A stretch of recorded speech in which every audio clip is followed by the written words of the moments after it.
Member Chapman. Can't talk. Member Chapman. Stay within that border there.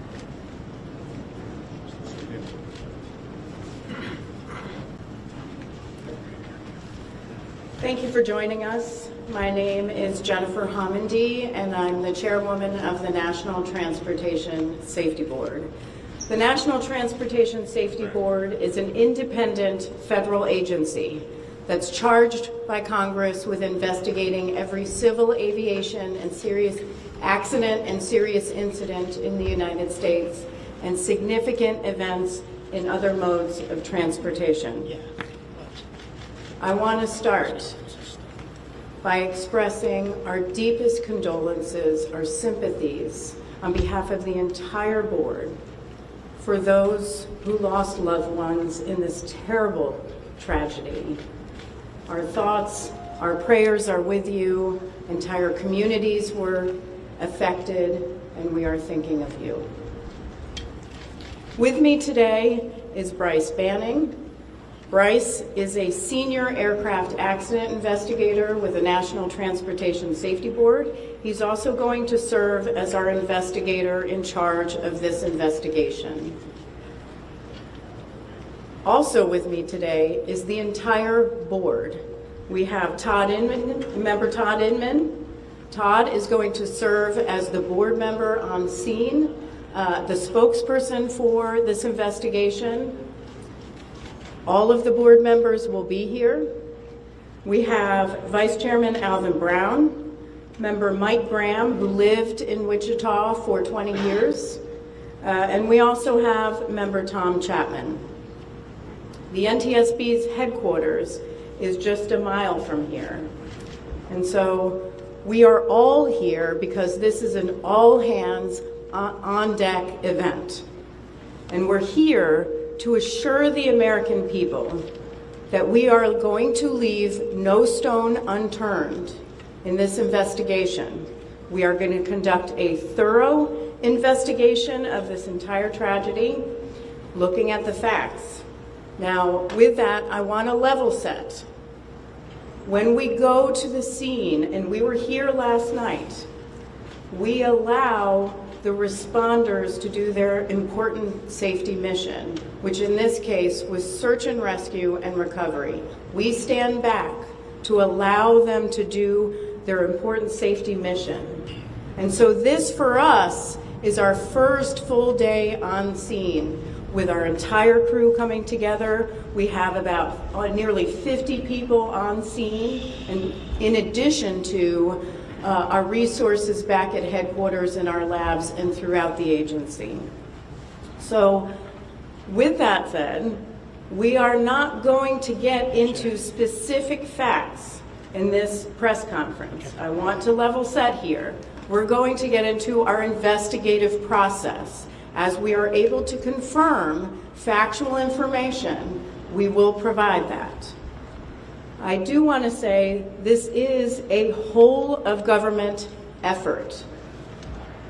I was able to brief, along with others, the President of the United States and the Vice President this afternoon. I want to thank them for their leadership, for their tremendous support of the NTSB, for our investigators, and for the responders that are on scene doing an important mission. I also want to thank Secretary Sean Duffy, who I was communicating with early on after we first got word of this tragedy. We've been working together throughout the day, along with his team at the DOT and within FAA. I also want to thank Secretary Pete Hegseth, who was also integral in working with us today.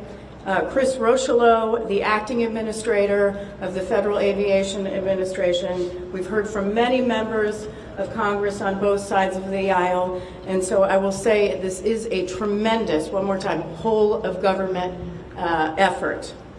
I also want to take a moment and thank the many, many responders that have been on scene. It has been an incredible effort. And I will have a full list that I will provide that we will provide tomorrow, but I do want to thank them for all their work. With that, I'm going to turn it over to Member Inman for additional remarks.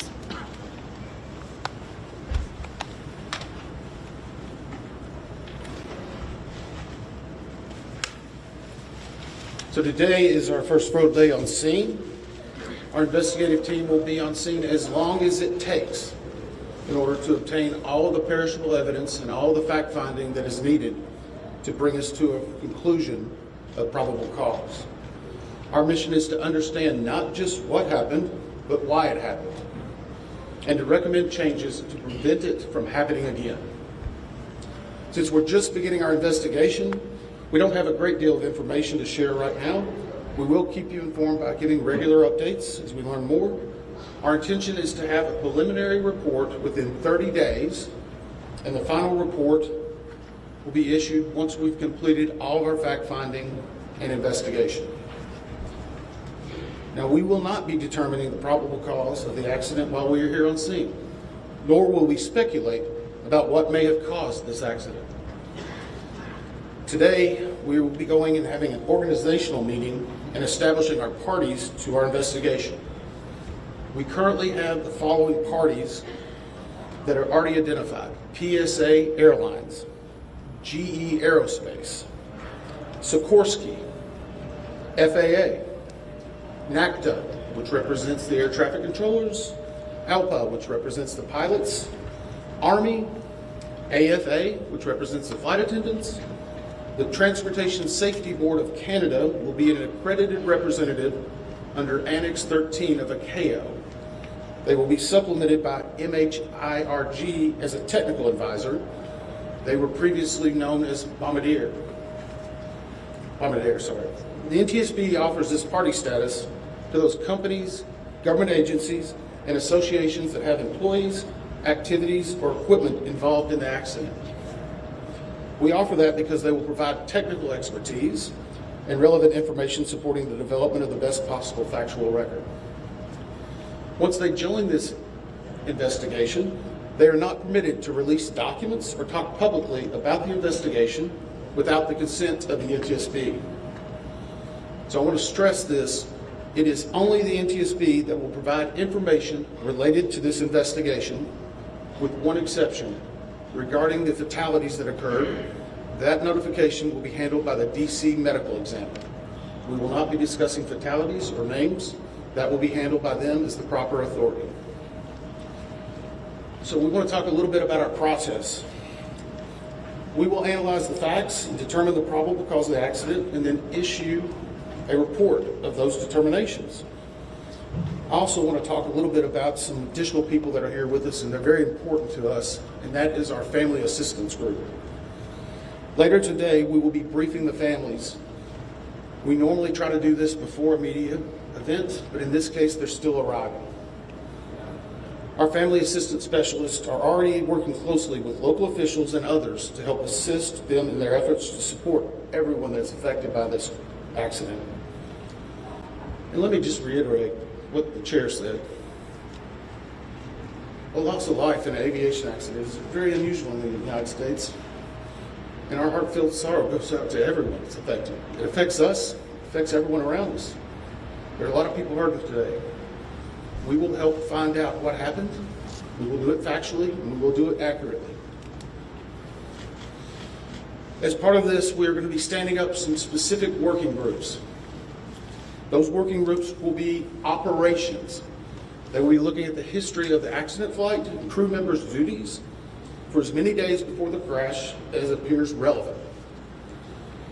We'll be forming a structures group, which will be the documentation of the airframe wreckage and the accident scene, including calculation of impact angles to help determine the plane's pre-impact course and altitude. We'll have a power plants group. They will do the examination of the engines and the engine accessories. We'll have a systems group. They will study the components of the plane's hydraulic, electrical, pneumatic, and associated systems, together with the instruments and elements of the flight control system. We'll have an air traffic control group. They will do reconstruction and review of air traffic control systems provided to and including acquisition of pertinent flight track surveillance information, what you might typically think of as radar or NTSB, along with controller pilot communications. We will also have a survival factors group. They will be doing the documentation of impact, forces and entries, community emergency planning, and all crash and fire rescue efforts. Also, due to the unique nature of this crash, we will be having a helicopter group as well. Lastly, we will have a human performance group, and this will not be its own group. It will actually be a part of the operations, air traffic control, and helicopter groups. They will study the crew performance and all before the accident factors that might be involved in human error, including fatigue, medication, medical histories, training, workload, equipment design, and work environment. Now we're going to take a few questions, but I will again stress, we don't have a lot of information now. We will continue to gather that. We will try to release it as we can, but we will only talk about the facts of the case that we know right now. So, I'm going to ask, we'll call on a few people. I'm going to ask that you state your name, affiliation. James Matthews from Sky News. So we've heard from President Trump today talking about DEI hiring policies within the FAA and associating that with the cause of this accident. What do you say to that? Well, unfortunately, I didn't hear the remarks. I was briefing House and Senate members. But I believe, Chair, would you like to take that? As part of any investigation, we look at the human, the machine, and the environment. So we will look at all the humans that were involved in this accident. Again, we will look at the aircraft, we will look at the helicopter, we will look at the environment in which they were operating in. That is standard in any part of our investigation. Turn it back. Chair, can I ask you, has the flight data recorder been recovered yet? And what is the difficulty in a water disaster like this, which presents a very difficult environment for your investigators and the people out on the water right now? Well, the question was on the flight data recorders. And we have not recovered the flight data recorders yet. We know they're there. They are underwater. This is not unusual for the NTSB. We have many times recovered flight data recorders in water. We have our lab right here that is about a mile from the NTSB, so it's not unusual. And once we get those, we'll be able to get those read and information from them to be able to provide further information to you. Chair, I'm going to turn it back over to Member Emmett. Hey there, Skyler Henry with CBS News. Earlier today, Defense Secretary Pete Hegseth said a mistake was made last night. Based off of you all's initial investigations and preliminary findings, have you all been able to tell whether this was human error or mechanical failure? The question was, has there been human error or mechanical failure? We don't know what we know just yet. We do not know enough facts to be able to rule in or out human factor, mechanical factors. That is part of the NTSB investigative process, and where all of these groups will come together. It's one of the reasons why the NTSB is known as the gold standard. We will take the time that's necessary, but I'd also like to reiterate, if we find something that is a significant issue that warrants immediate action, we will not hesitate to make those recommendations and make them public. We have a good track record on that, and we want to continue doing so. Sir. Hello, Sir. Tom Costello with NBC News. Does it hurt your investigative process, maybe for the chairman, does it hurt your investigative process to have the president already suggesting possible causes here as you try to keep an open mind and begin this investigation? Tom, with all due respect, I think the press also likes to state what probable cause is before we get to the probable cause. So what I'm going to say is you need to give us time. You need to give NTSB, it's not that we don't have information. We do have information. We have data. We have substantial amounts of information. We need to verify information. We need to take our time to make sure it is accurate. That's best for you. That's important for the families. It's important for legislators who are seeking answers to try to figure out what they're going to do about this. And so it will take time. We do have a lot of information, but we need some time to verify that.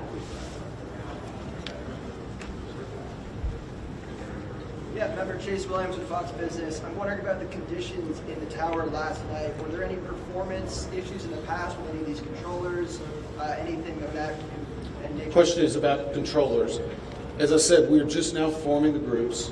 The controllers do have union representation, which they are entitled to. They'll be working with our party system and our party groups. They'll be conducting interviews. Those interviews will need to be analyzed, transcribed, and other team members will need to look over it. It will be a long process, but we will go through the entire history. Michelle Gilray, The Independent. My question is for the chairwoman. Can you tell us more about what the president and the vice president's responses were when you briefed them this afternoon?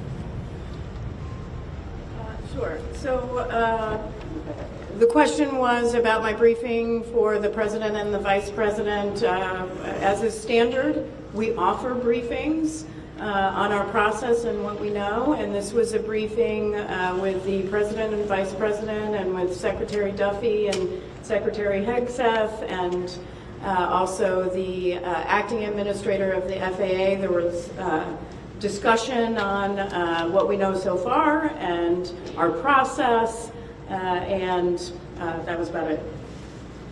Ma'am, Chairwoman, Stephanie Ramos with ABC News. Similar to Tom Costello's question, the President has stated what may have caused the crash, stating common sense. Does that affect your progress at all at this early stage? Yeah, so the NTSB, we conduct an important safety mission where we take a very careful approach. I'm sorry, the question was on speculating during investigations, which is we often hear about. What I will say is we look at facts on our investigation, and that will take some time. And at some point, we'll be able to provide that factual information, as Member Inman said, and provide that hopefully tomorrow. Hang on a second. Dave Shepardson from Reuters. Have you been able to retrieve the black boxes from the helicopter? Has the military decided whether they're going to read those to the NTSB? And what about the ATC tapes? Have you guys been up? So the question was about black boxes, which are referred to as black boxes, which are typically orange. We have not recovered any of the boxes involved yet. We feel comfortable and confident that we will be able to. Right now, recovery of life is probably most important than those that were involved. I mean, there are still ongoing recovery efforts involving the fatalities involved, along with some debris is coming out as well. We will make sure that that perishable evidence is maintained. We have a great process for that. We will probably have more than one black box, so to speak. It's our understanding that the Sikorsky helicopter is equipped with some form of recording devices, and those will be read either by the DoD or by us. We have a good starting relationship with them, and we've already made agreements in order to be able to do that. So I feel comfortable in what we're going to be doing. The other question was about air traffic control. We received a very large package of information from the FAA at about 3 a.m., I believe, this morning. That is still being reviewed and analyzed. I would say there's a lot more information that usually comes in that than what you might find online, people might speculate about. And that is part of that overall process where we take the time to get the information correct and to make sure all the parties are engaged and involved and can fact check that information. One. Gabe Cohen from CNN. Can you tell me if the NTSB has reviewed this FAA internal report that has been cited by the New York Times indicating that the controller that was on duty at the time of the crash was doing a job that's usually done by two people? We have not reviewed any specific reports about the controllers at this time, at least from the leadership team. Our investigators are continuing to pull all that information. Their personnel records, their files, where they were at, whether they were fatigued. All that information will be part of that investigative process. But right now we can't speculate on anything that may have been reported in the media until we get the opportunity to validate and understand how it impacts the investigation. We're going to take just a few more questions. Follow up on that. Sir? Yes, Warren Conheim, Deeper Magazine. What's the process and the logistics like of bringing the families in? Are they coming into the airport? And how are you going to sort of treat the sensitivity of bringing them to the place where this tragedy happened? So the question is about the families. And many of those families are still en route. Some are still being notified from both the military and from the commercial crash. There is a family assistance facility that's being stood up by American and PSA Airlines in Bethesda, Maryland. They've already been working on that, standing it up. Our team from our disaster assistance team has also been coordinating with them. We plan on briefing them. It is customary that at some point, if the families wish to go to part of the accident site, that we would arrange such a thing, but it will only be when we know that it's safe, we have the correct perishable evidence, and we can do it in the proper modesty that should be for those family members. It will be a little bit of a process, but it will take some time. Sir, to follow up on the air traffic control system. Now, sir, where are you?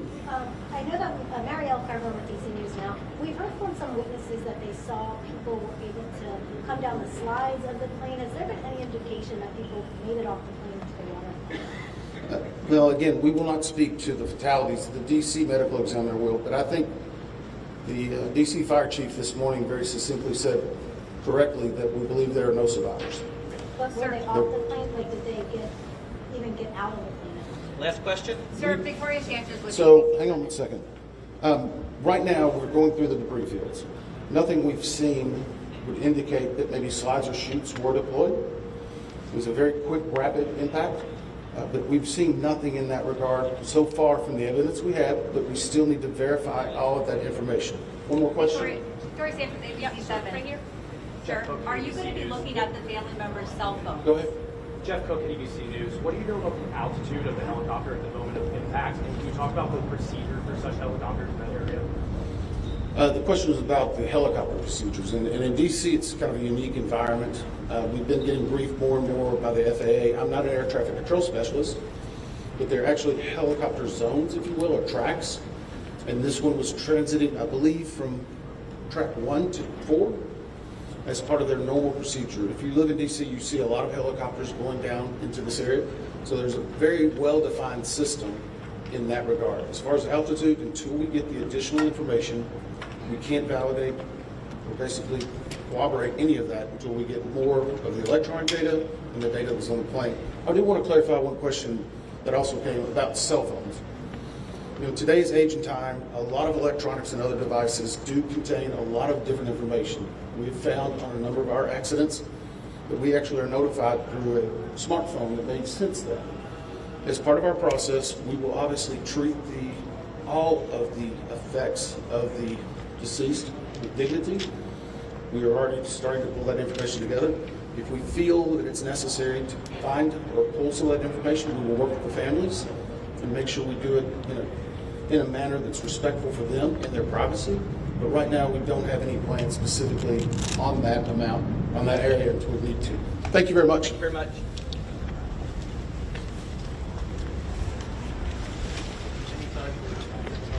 Yes. We're not protected.